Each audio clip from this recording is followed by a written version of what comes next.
Assalamualaikum warahmatullahi wabarakatuh. Baiklah, kami akan menampilkan hasil resume dari kelompok kami. Yang pertama, dengan saya sendiri, Mustika Rahmat, nomor BP 18101152610549, tentang peran manajemen rantai pasokan atau supply chain management bagi industri kreatif berbasis industri keramik. Pertama, latar belakang. Salah satu industri kreatif di Indonesia yang memanfaatkan ketersediaan bahan baku utama berasal dari lokal adalah industri keramik.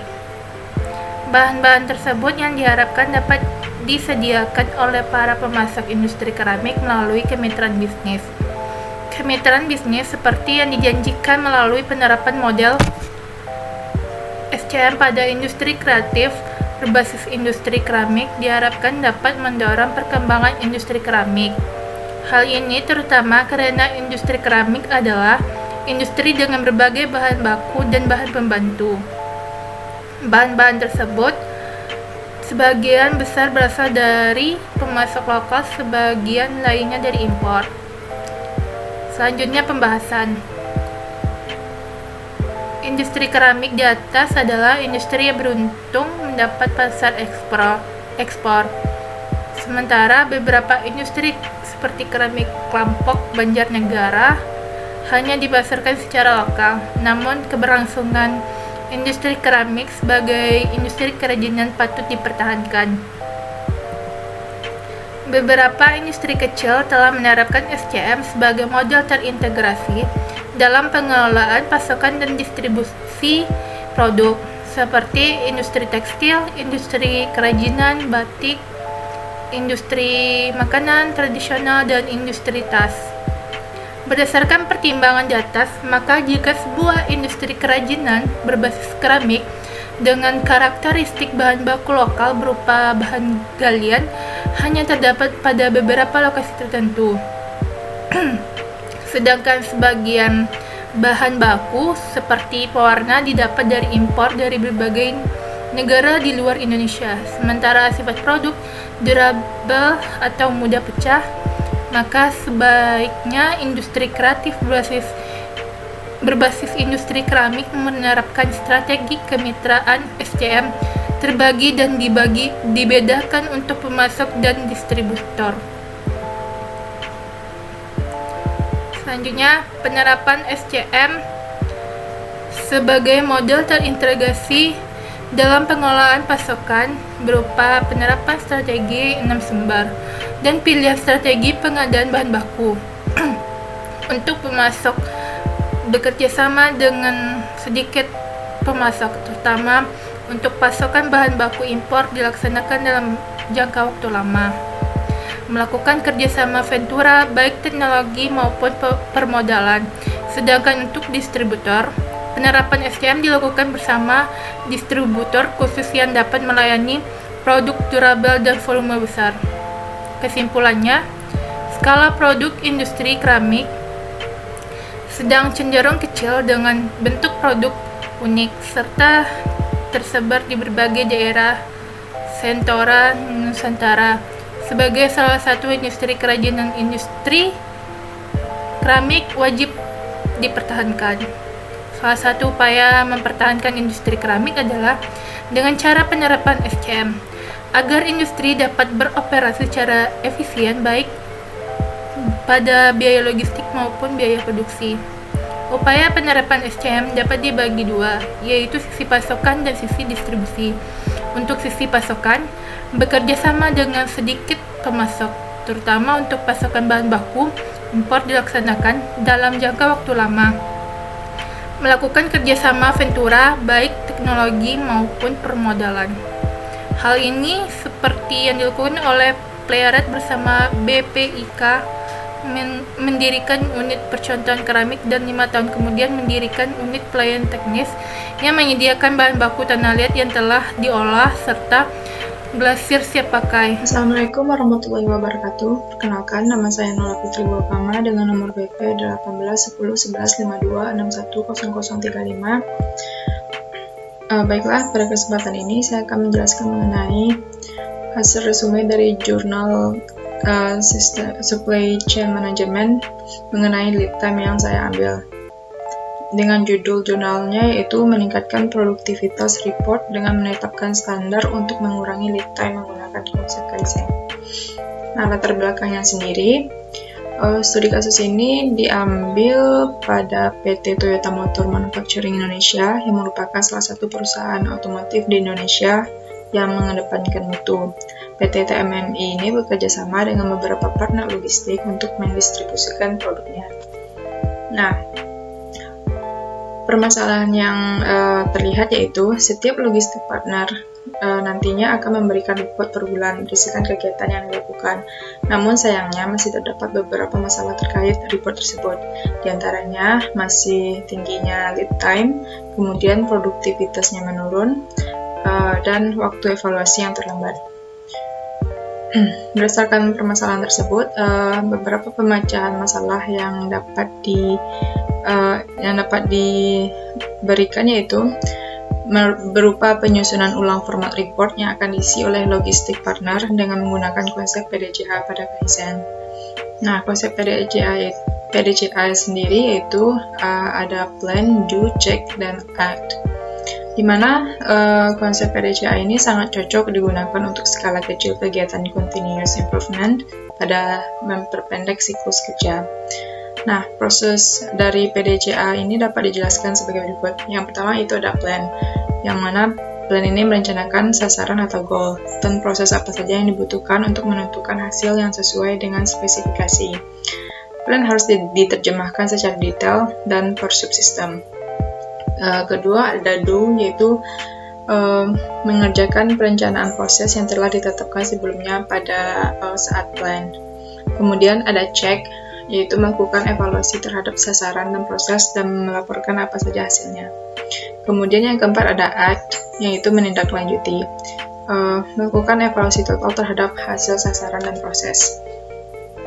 Nah, untuk hasil dan pembahasannya sendiri, berdasarkan PDCA tersebut, pada objek PT TMMI, tahap plannya itu target pertamanya yaitu menyerahkan sampel report pada tanggal 1 Februari 2017 oleh pihak logistik partner. Kemudian tanggal 3 Februari 2017 diserahkan full report asli bulan Januari menggunakan format baru.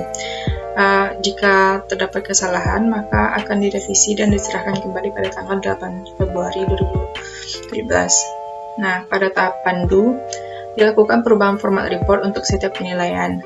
Dan pada tahapan check, pada tanggal Februari didapat sampel report dengan format baru yang diserahkan oleh logistik partner ke perusahaan. Namun yang didapatkan baru dari logistik partner ALS dan SGL yang baru menyerahkan report tersebut. Di mana itu hanya 2 dari 5 logistik partner yang menyerahkan report pada tepat waktu. Kemudian pada tahapan act, setelah dilakukannya sampel report dan penyerahan report asli selama 1 bulan tersebut, maka pada tanggal 3 Februari dan revisi tanggal 8 Februari, terdapat 50 poin improvement, yaitu terdapat recap report selama 1 tahun, dihilangkannya data-data yang tidak diperlukan, pembuatan grafik berdasarkan penyebab masalah, penggabungan kategori yang diteliti, dan penyeragaman pemberian poin akhir. Di mana dengan perhitungan selisih waktu sama dengan lead time format lama dikurang dengan lead time format baru yang didapat sebanyak 5 hari, yaitu 13 hari dikurang 8 hari. Dan untuk mencari persentase kenaikan produktivitasnya menggunakan rumus selisih waktu per waktu awal dikali dengan 100%, di mana selisih waktunya yaitu 5 hari dan waktu awalnya yaitu 13 hari. Maka 5/13 dikali dengan 100% dapat hasil 38,46%.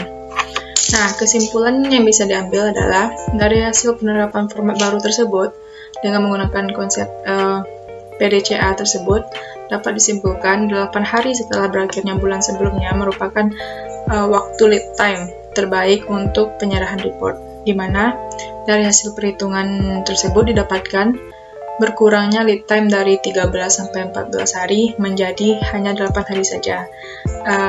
Dan dengan berkurangnya lead time tersebut menjadi 8 hari, maka produktivitasnya meningkat sebesar 38,46%.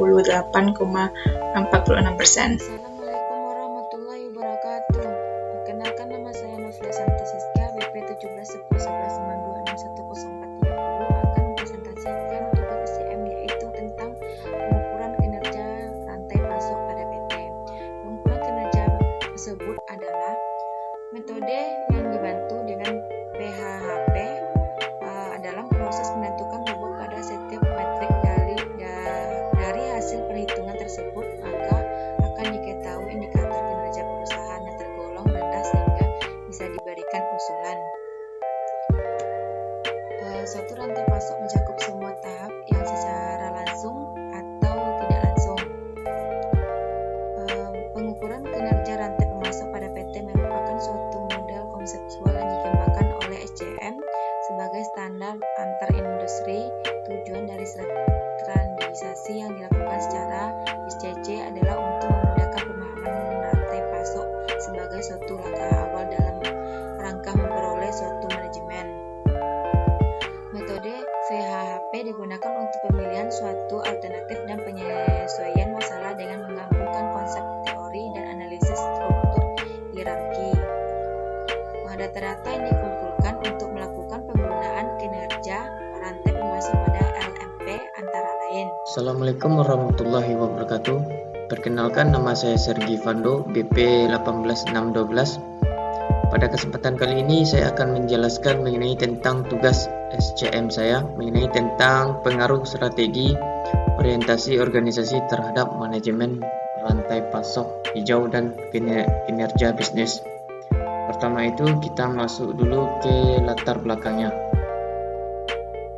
Nah, untuk latar belakang ini, perusahaan bisnis telah menciptakan dan menerapkan strategi yang lebih baik sejalan dengan kepentingan terbaik untuk melindungi lingkungannya. Hal ini dikarenakan pada setiap tautan dalam rantai pasok tradisional dapat menyebabkan terjadinya polusi limbah dan bahaya lain terhadap lingkungan. Untuk mengatasi terjadinya polusi limbah dan bahaya lain terhadap lingkungan akibat dampak kegiatan dalam rantai pasok, maka kini sedang digalakkan manajemen rantai pasok hijau. Slide selanjutnya mengenai tentang pemecahan masalah. Nah, model struktural menggambarkan hubungan yang ada di antara variabel yang laten. Pengujian model struktural dilakukan untuk memprediksi hubungan kausal antar variabel atau pengujian hipotesis. Selanjutnya itu, ada beberapa koefisien. Yang pertama itu koefisien jalur, yang kedua itu koefisien determinasi R2. Selanjutnya itu hasil dan pembahasannya. Hasil dan pembahasannya itu yaitu menjelaskan tentang pengujian hipotesis. Setelah model pengukuran dan model struktural selesai dievaluasi, kemudian dilanjutkan pada analisis pengujian hipotesis. Pengujian hipotesis pada WARP PLS 6.0 menggunakan metode reshuffling bootstrap. Hipotesis diterima apabila nilai P hitung lebih kecil dari nilai signifikan 0,05. Selanjutnya itu mengenai tentang pengujian hipotesis 1. Hipotesis 1 ini menyatakan bahwa orientasi rantai pasok berpengaruh positif terhadap manajemen rantai pasok hijau. Selanjutnya itu pengujian hipotesis 2. Hipotesis 2 ini menyatakan bahwa orientasi lingkungan berpengaruh positif terhadap manajemen rantai pasok hijau. Selanjutnya itu pengujian hipotesis 3. Hipotesis 3 ini menyatakan bahwa manajemen rantai pasok hijau berpengaruh positif terhadap efisiensi biaya. Selanjutnya itu hipotesis 4, menyatakan bahwa manajemen rantai pasok hijau berpengaruh positif terhadap efektivitas konsumen. Selanjutnya itu hipotesis 5, menyatakan bahwa manajemen rantai pasok hijau berpengaruh positif terhadap perbedaan lingkungannya. Jadi kesimpulannya yaitu dapat kita simpulkan bahwa yang didapat dari hasil penelitian pengaruh strategi orientasi organisasi terhadap manajemen rantai pasok hijau dan kinerja bisnis. Yang pertama itu orientasi rantai pasok tidak memiliki pengaruh terhadap perkembangan manajemen rantai pasok hijau. Temuan ini tidak sejalan dengan penelitian yang dilakukan oleh Kirchhoff tahun 2016. Selanjutnya itu orientasi lingkungan memiliki pengaruh terhadap perkembangan manajemen rantai pasok hijau. Temuan ini sejalan dengan penelitian yang dilakukan oleh Kirchhoff pada tahun 2016 juga. Demikian hasil penjelasan materi SCM saya. Apabila ada kata yang salah mohon dimaafkan. Saya akhiri. Assalamualaikum warahmatullahi wabarakatuh.